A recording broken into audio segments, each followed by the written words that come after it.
What's up everyone, this is Sam from 64 Wheels, back more diecast, and today we're going to be unboxing two different Maisto design tow vehicles. So we have the classic transporter where it's a car on vehicle transporter with a very wild looking hot rodded flatbed trailer. It just looks insane, but the reason I bought this is for the 87 Chevy Caprice on there because it is one of their adjustable suspension cars. Now I have not opened one of these, I have not played with one of these in real life, so I'm really looking forward to opening this one. And then here we have the tow and go, which is more of like the classic hitch and haul kind of thing where you get a vehicle and then a trailer to go with it. So we have a beautiful 1962 Chevy Biscayne wagon, always a sucker for wagons. The color looks so good. And then a classic craft, very 50s, 60s looking trailer that matches the Biscayne there. So these should be fun to open. I bought both of these at Kroger the other day. Also, excuse I sound a little nasally. I've been sick this past week, so I'm getting over it. So hopefully this video goes fine because my brain is still a little foggy from some of the cold and flu medicine and stuff. So let's go ahead and open. Let's do this one first because I'll probably want to spend more time on the lowrider. So these are both the same price. I believe they were like $9.99 or $10.99. And because I got them at Kroger, they are usually like $1 or $2 more expensive than Walmart. So they're probably, I think these are like $7.99, $8.99 most places. I don't know. Let me know in the comments because I haven't found one of these in a long time because they actually do sell out kind of quick because there's not they don't restock these a lot, but they should because they're really cool. I've opened a few of these with you guys before and I've actually been pretty impressed with the overall quality. So let's go. Let's get this out of the way. Let's take the trailer out. They're in there nice and snug. Look at that. Push these little tabs forward. The trailer out and then push this one forward and get that Biscayne out. So let's look at the Biscayne first. So man, this thing looks good. This is almost like a Muscle Machines. Like this is a little bit bigger scale. I don't know if they actually have the scale on it. It's technically 1/64th, but I don't know to what accuracy that is. It seems to be a little big, but then also Hot Wheels and Matchbox are kind of small, so I don't know. And I've also noticed something right away with this one. I don't know if you guys noticed it too, but the bumper is on upside down. Do you see that? I didn't notice that until right now, but the bumper is totally on upside down, which we actually might be able to fix because it has a screw on the post rivet there for the little hitch, which is an ungodly large hitch. It is huge. So that's nice that you can actually take that off and put it back on. Yeah, because the whole car is a screw base. So that should be an easy fix, but that is hilarious that they did that because I mean, any type of quality control, that doesn't fit at all. But the casting itself looks good. The green paint looks good. It is a very green, almost like a lime. It has a yellow undertone when you put it in the light. It's a great looking paint job. It actually has tampos on the headlights, which look pretty good. It's got pinstriping, says Chevrolet across it. It's got a white top. Not bad. The interior has a nice big chrome custom steering wheel with a black interior, and I think there's some speakers and stuff in the back too. Biscayne on the corners. See, to me, that interior is already better than some of the Hot Wheels premiums because you have two different types of material. So you have a chrome steering wheel that sticks out, and then you have the black interior. It just looks so much more realistic, even though really on these cars interiors, it's really hard because they're so small anyways. But it is nice when companies put that extra touch on there, like the colored steering wheel. The wheels are very big, very mid 2000s, donk dub style, huge. They look huge on it. Rubber tires. The tires look pretty good. They do have a tread pattern on them, so they're not slicks or anything like that. But that's funny that they did that on the back. So quality control wise, you got to take some points off for that. But as a release, the paint looks good. There is a little bit of body marring up there at the top with the casting itself.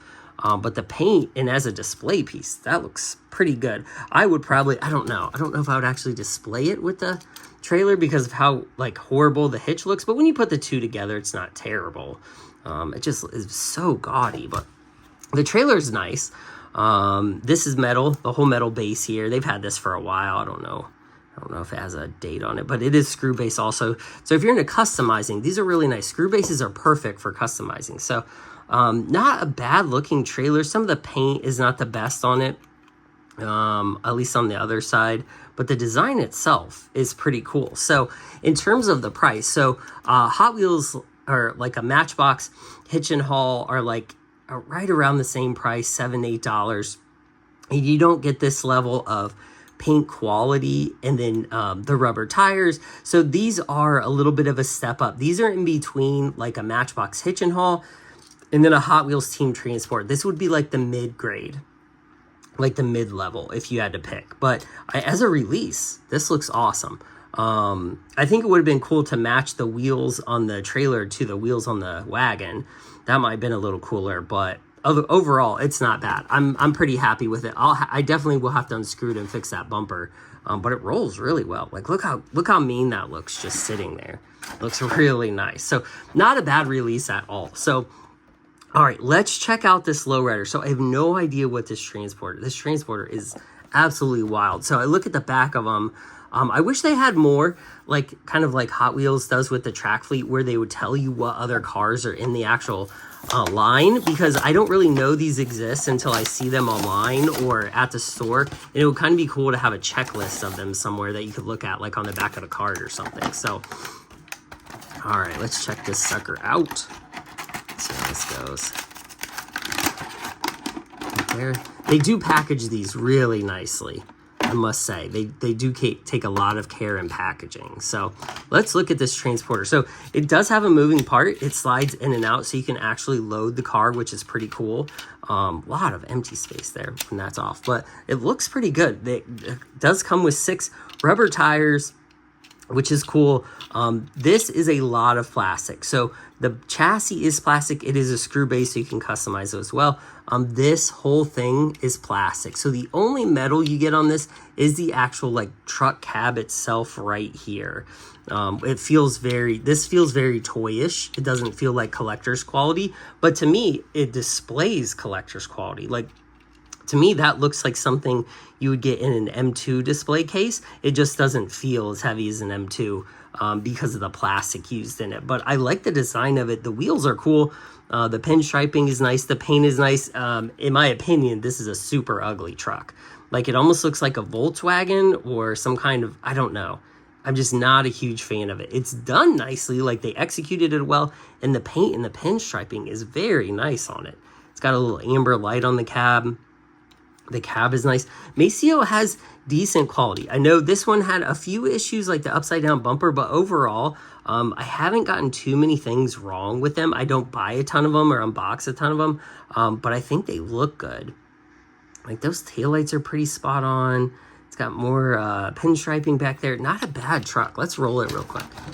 I mean, it doesn't roll bad either for having 6 rubber tires that are actually like white wall, and they're all like straight. They're not all buckled or funny. So that's props to Maisto for that one. And then let's look at this Caprice. So this has a lot of metal in it. It is a metal body, plastic chassis car. So let's take a look. Okay. So it is a screw base as well. See, like, this is what I'm talking about right here. See how the rubber tires like lopsided because it was put on funny. They're all kind of that way, which is usually green light has that issue too with some of their lowrider stuff. Let's see, Caprice, lowrider. It's definitely California plate, but it's kind of hard to see. The taillights aren't too bad. Again, this is like a mid-grade. So this would be between like a premium and a basic. Not terrible. I think the grill probably got stamped a little low on that one. The front bumper looks decent. It's very large though. Back bumper doesn't look too bad. The pinstriping on it looks good. Those are printer style graphics that Hot Wheels uses. It's that same style, it looks like, because you can see the pixelation in them. Not a huge fan of that whatsoever. So it's a bummer to see so many other companies, because Spin Master uses it, Maisto is using it apparently, which kind of sucks. But again, shout out to Maisto for the interior, because they did put a chrome steering wheel, what looks like a chrome radio, or at least switches or something, which is very nice. They went the extra mile with that, and I appreciate that. So really nice Dayton wire wheel style wheels. I will have to probably like realign some of the tires, like take it off and kind of move them around, or if they're perfect, they might have just got stamped wrong, as you can see there. But let's see how the hydraulics work. So you just kind of pull them out. So there's not a ton of movement. So that is all the way pulled out right there. And then here's all the way low. So it works well. It's a nice design. It's basically like the High Rakers Hot Wheel system. So you kind of pull the axle. It's got 1, 2, 3 settings. So you have the up like that, or down. Then you have the mid. This is probably like stock ride height right there on small wheels. And then you have the big ride height, whoop, all the way bounced up right there, which doesn't look bad. It looks okay. And again, this is not a $20 line. This is not a $15 line. This is a right around the $10 line. So the fact that we're getting rubber tires, you're getting 10 rubber tires on this, and a working hydraulic car is pretty cool. That's not bad. And I think they execute it pretty well. Some of the quality control, maybe on the grill and some of the other paint stuff, could be a little better. But as a release, it looks pretty good. So this truck is massive. Like, this looks so much smaller on this truck, but it looks cool as a duo there. Not bad. So let me know what you think of these. Do you like these Maisto hitch and hauls and trailers? I don't think they're bad. I think for the value, they're decent. Again, like, I've opened quite a few of these. I knew what I was getting into. And if I find more of this Caprice, especially in different paint jobs or any of their other lowrider cars, I will definitely snatch those, because that is a good deal to me. Even with the printer style graphics, I think that's a good deal. Like some of the other brands like Greenlight or Auto World, theirs are just static lowrider cars. They actually don't have the like working suspension. So the fact that this one came with an adjustable suspension at that price point is a really nice touch. So same with the hitch and haul. I really like this too. I think they did a good job with it. Some of the quality control, of course, could be stepped up, but it's not bad overall. So let me know which one of these is your favorite. If you collect this line, or if you have another one from this line is really cool that I've never seen before, definitely share in the comments, because this line, I feel like people sleep on Maisto a lot because you focus on Hot Wheels and Matchbox and some of the other like mainstream brands, but these like other brands have some pretty cool cars and nice releases as well. So I really appreciate you watching this Sam 64 Wheels. Like and subscribe as always. I will have more stuff coming up, especially as I get a little bit better here and my voice comes back and I can film a little bit more. But until next time, I will see you guys in the next one. Bye.